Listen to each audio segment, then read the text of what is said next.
So in this video on the Daily Push, I'm going to be teaching you how to learn tricks from exactly where you're sitting right now. Where you're sitting now, mate, you're going to learn a trick, yeah? Alright, so listen up. In this one, we're going to be going over something called visualization or mental imagery, which is something that's claimed by sports psychologists as one of the most important psychological skills that you can have. Something that almost all athletes who are at the top of their game use on a regular basis, and something that people like P-Rod, Marc Johnson have said is something that's essential to their skating. So mental imagery is the process of creating a simulation in your head without actually doing any kind of physical movement. So it's something that you're doing all day, every day, whether you like it or not. But if you put a little bit of intention into things, then it can help you learn new tricks, get more consistent. It can help you commit to your tricks in the moment. It can help you practice something that you want to go and film. It can help you overcome fear and anxiety, maybe related to skating something big or skating in a competition. It can help you with concentration. It can help you get hyped up. It can even help you recover from injuries. So it can pretty much do everything and all of that from just sitting where you're sitting right now. So you're probably thinking like, why has no one told me this before? Why is no one talking about it? Well, my friend, well, young Jimmy, I'm afraid they did. And Marc Johnson actually spoke about this a long, long time ago. I have this kind of like this idea. If you think of something, you can do it. You know, skateboarding is ideas that are put into action. I mean, every time you do a trick, it's mostly in your head. You know, your body's just responding to what your head is telling it to do. You can do any trick you really want to. You put your mind to. If you try it long enough, or if you can think of it, you can pretty much do it on the skateboard. So there are a few different theories that try and explain how mental imagery works. For example, research shows that when you imagine doing something, the same parts of your brain and the same muscles activate as when you're actually doing that thing. So this is supposed to solidify those neural pathways related to that skill in the same way as it would if you were actually going to go out and practice it. So whatever the exact mechanisms are, it doesn't really matter. One thing's for sure, it definitely works. Okay, so how do you use mental imagery? Well, you can either use it in the moment to help you kind of commit to a trick or figure out a trick, like P-Rod says in this clip. As I'm rolling up to the trick, I'm just visualizing what the trick is going to feel like, what the trick is going to look like, what I want it to feel like, how I want it to grind or slide or whatever it is. Or you can use it when you're not skating to help you work on some of those things that I mentioned earlier.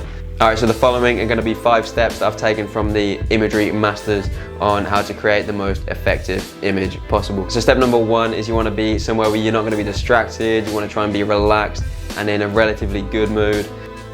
Step number 2 is you want to try and focus exactly on what it is that you're going to be imagining. So do you want to learn a new trick? Do you want to try and focus on overcoming some fear related to skating something big? Decide exactly what it is that you want to focus on. So step number 3 is you need to choose the perspective from which you are gonna imagine from. So you can either go from the internal first-person view, so looking down at yourself actually doing the trick, or you can choose external third-person view, so someone else watching you do the trick. It doesn't matter which you choose, and most imagery masters say they basically swap between different ones depending on the situation. Alright, so step number 4 is all about creating the image. So the key here is to make it as clear and controlled as possible. So it's been shown that the more senses that you include in your image, the better.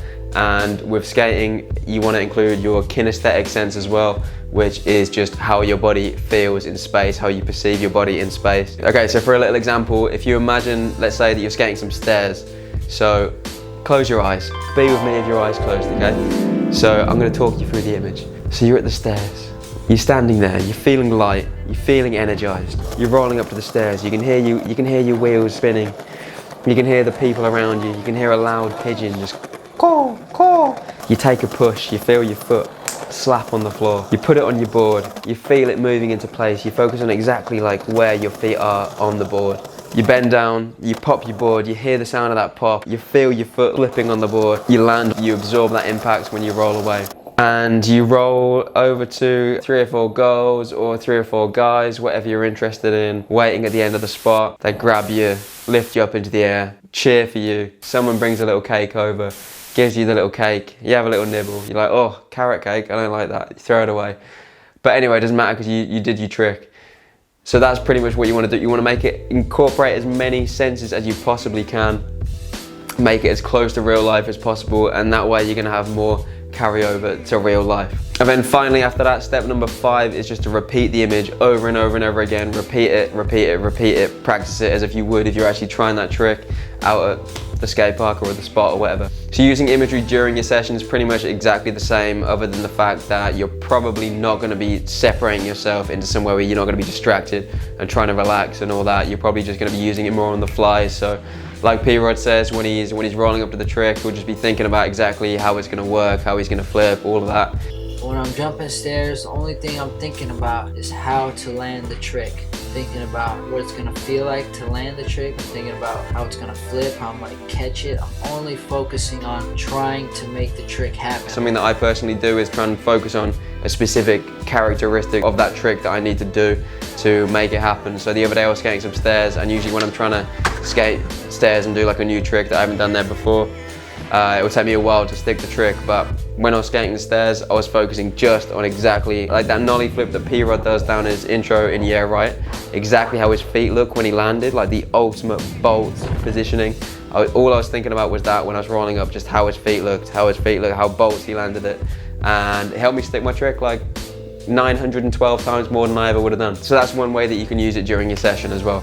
And finally, don't be discouraged if you're not an imagery master from the beginning. Like anything, it takes practice, and imagery as well, you know, so just stick at it, practice like 5 minutes a day, for example, and check out the website at thedailypush.com. I'm going to be putting some extra information up there that can help you kind of get better at imagery, and for everything else that is going to improve your skating and how you feel when you skate, check out the website, subscribe to the channel, and that's it for this one.